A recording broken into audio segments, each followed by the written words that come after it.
There's another common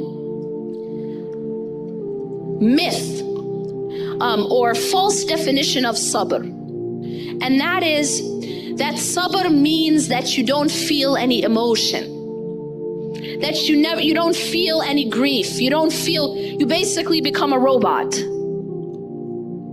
So I'll give you an example to illustrate. Say you're at a funeral and you see some family members at the funeral. One of the family members is crying. Another family member is showing no emotion, just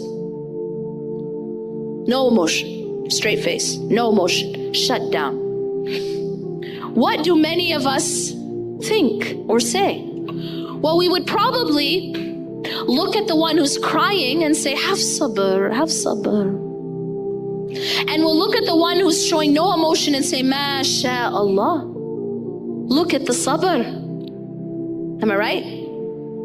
We have somehow linked sabr with showing no emotion, sabr with not crying, sabr with being stoic. But this is a false definition. Can I prove it to you? Yaqub alayhi salam. Just open the Quran to Surah Yusuf. Yaqub alayhi salam had sabrun jameel. He had beautiful patience. And yet, he cried until he went blind from grief.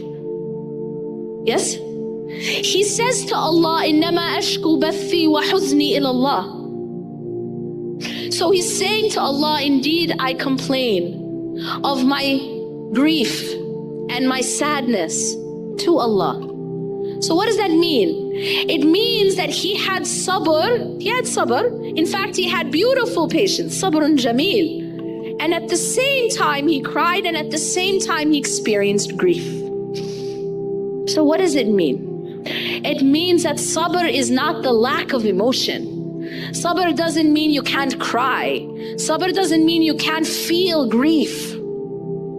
Sabr is that you do not complain against the decree of Allah. You understand? The Prophet ﷺ, when he was grieving, in his famous hadith, what does he say? When he lost someone he loved, he said, the eyes shed tears and the heart feels grief, but the tongue does not utter except what is pleasing to Allah. That is